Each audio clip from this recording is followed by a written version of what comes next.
different is your life now than it was pre that mugshot?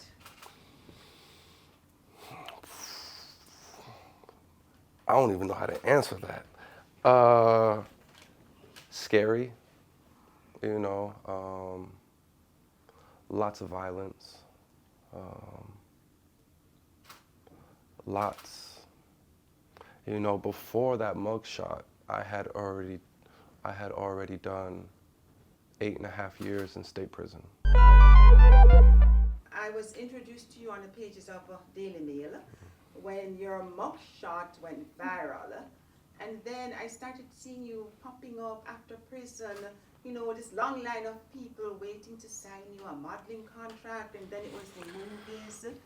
And then me, being a Christian, I was like, God moves in a mysterious way, his wonders to perform. Has this been a blessing for you? Uh, I don't even know if blessing is the correct word. It's something beyond it.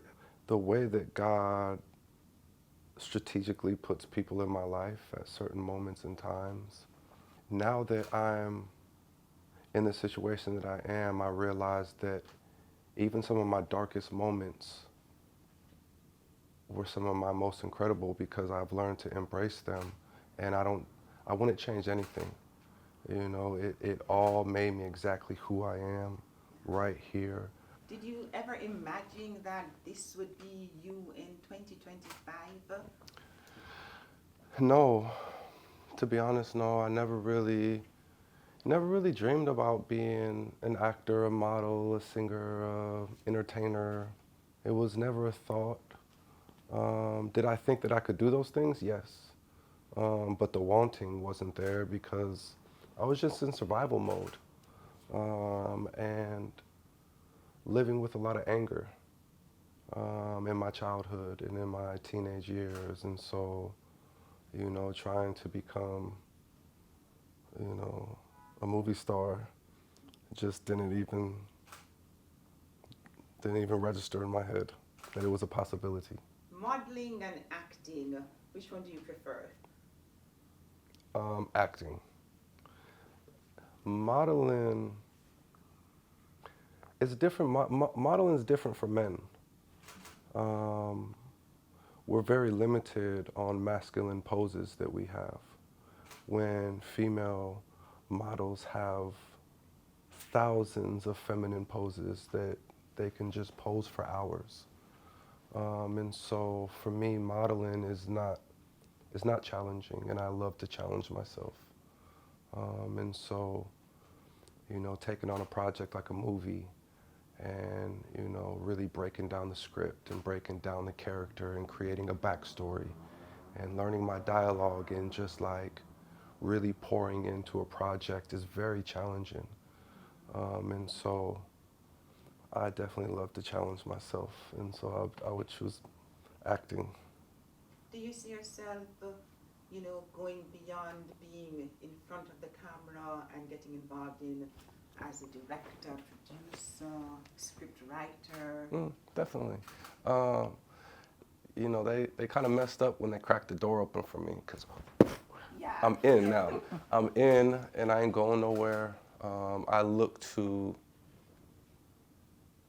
have a foot in almost every aspect of entertainment. I would love to write and direct and shoot a short film. And now that, to be honest, I never saw myself as a creative.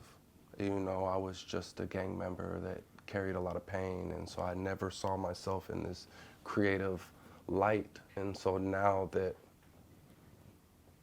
I'm in this light, it's time to start creating. How different is your life now than it was pre that mugshot?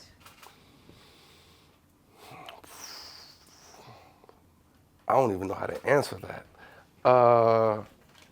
Scary, lots of violence, um, lots. Before that mugshot, I had already done 8.5 years in state prison. As in continuously or in different parts? In different parts. Yeah, not a straight shot, but I feel even that aspect is even worse because I was so institutionalized that I would get out and within, 72 hours or a week, I'd be right back in prison. And it was normal to me, and that's where I felt comfortable. Being out in society, I felt out of place because I didn't know how to adult. I had been locked up from a juvenile into my young adulthood, and it almost was like when I went to juvenile hall at 16, I got out of prison at 16. And so that's scary when you have, a lot of people that's doing adult things and you don't know even where to start because you've spent most of your life behind bars. And so, yeah, how things are now compared to how they were, it's, That's my says it all. it almost feels like an old movie that I watched or a book that I read years ago. Like my old life feels like a distant movie that I seen a couple years ago. Like I really didn't live it.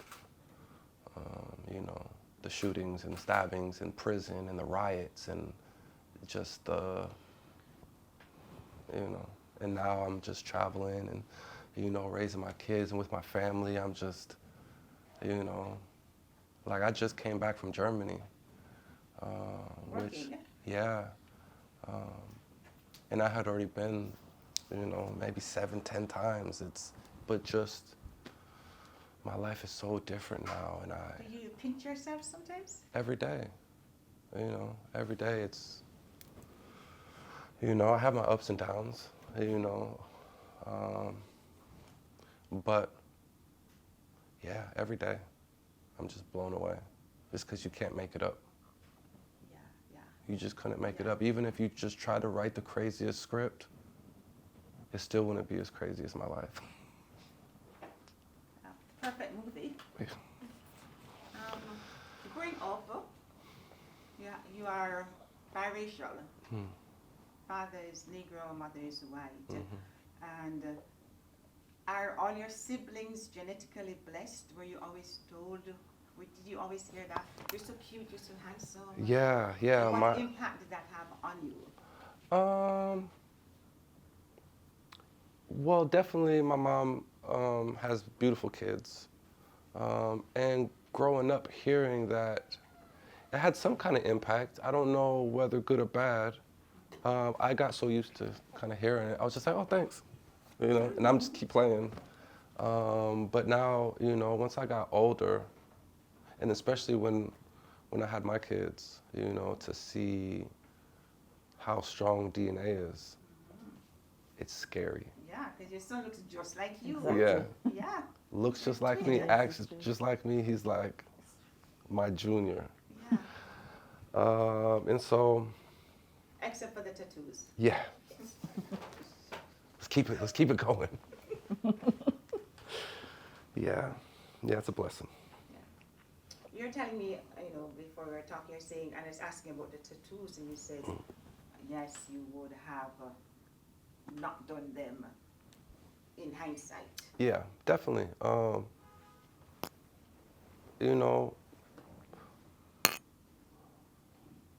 Okay, so this is even something that we didn't talk about in there.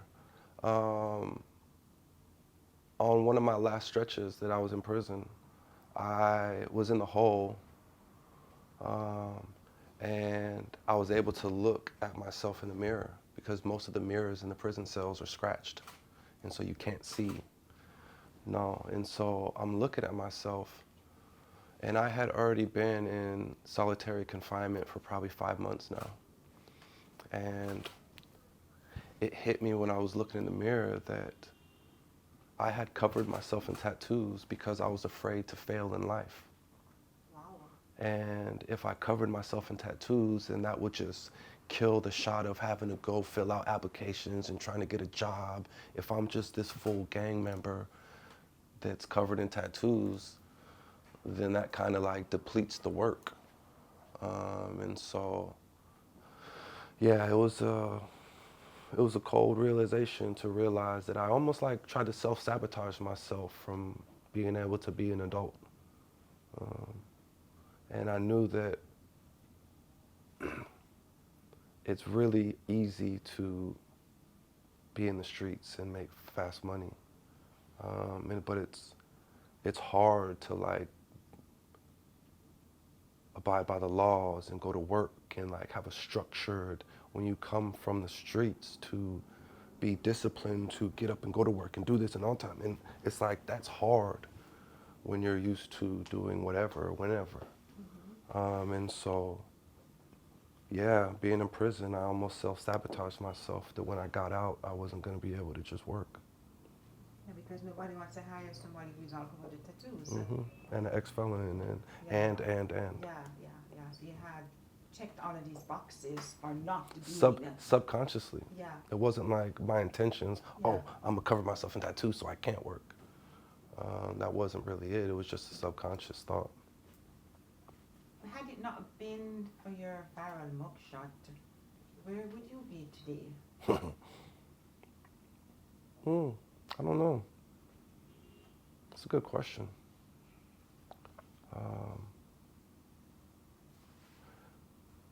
What I do know is that my entire life I've been favored by God, and so I always knew that God had a plan for me.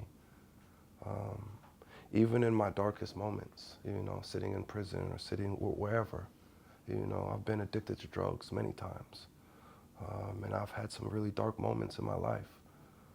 And even through those, I've known that I'm protected and God's covered me and held my hand through a lot of horrific things. And so, where would I be? I don't know. But I know that I'm supposed to be right here, right now. Absolutely, yeah. I was watching an interview with you, and you said, I think it was right before the premiere of your very first movie, and you said you had gotten up early and you were just listening to some gospel music, and you were just like crying because you can't believe that this is you. So my very first movie, the name of it was True to the Game. And when I went to prison, at 18, I probably read at a 5th grade reading level. And so I pretty much taught myself how to read being in solitary confinement because that's all I had to do was read books. But when you can't read, reading a book is not like a movie, because it's choppy and you're really not comprehending because you're reading too slow. And so the more I read, the book, the trilogy, there's 3 books, True to the Game, was the very first book that I read in prison that transformed into a movie and took me out of my cell.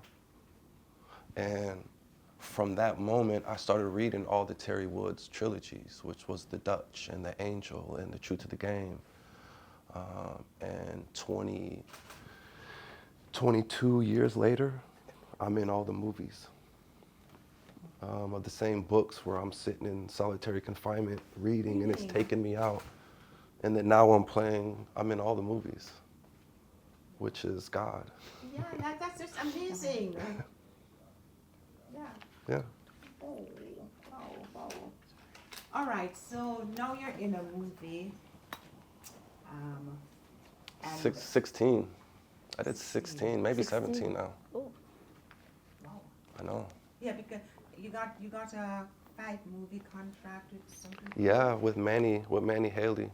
Yeah. That was my very first movie. A lot of producers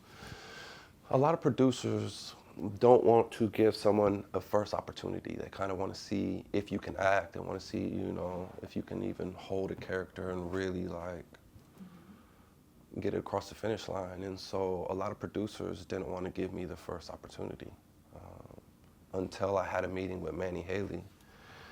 And he was pitching the True to the Games and the Duchess.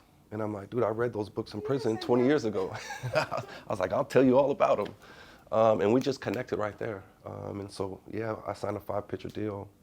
And you didn't go to acting acting school? You had an acting After that, coach? yeah, after that, Yeah. yep, I had an acting coach. Still have the same coach. Oh, yeah? Yeah, Max Decker, incredible. That's my guy. But yeah, it's been crazy because at first, when I was getting noticed in the streets, a lot of people go, "That's the hot felon. That's the sexy convict. That's the blue-eyed bandit. That's the all these different names they had for me." And that lasted for, I would say, probably 2 years Wow. after I got out of prison and was still traveling the world. It was still, I was the hot felon. Yeah. But now it's, I watch your movies and I love this movie and I love that movie. And so I'm starting to shed That image. yeah, that image a little bit, Yeah. which works. I wasn't too much wanting to shed it. It's not like it was what it was. But it's nice to now be known for acting Yeah. and not my mugshot. So love after the holidays. Mm. Why did you sign on to this? A couple different reasons. The script was just incredible. And that's just to start, you know, because I read so many scripts. And it was refreshing to read a script where they weren't trying to put a gun in my hand and have me portray this killer gangster type, which is a box that, yeah, that they try to keep me in.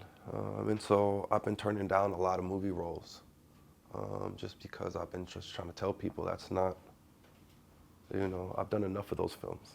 And now it's time to do some wholesome family, some romantic comedy, some feel-good movies, and you know. And so, yeah, it was nice. Once I read the script, I was like, oh wow, this is refreshing. You know, I'm just a concerned father. I just want to make sure that, you know, my ex-wife is good and my kid is good and that she gets the help that she needs. And then just being on set was, it was fun. Yeah. Yeah, it was fun.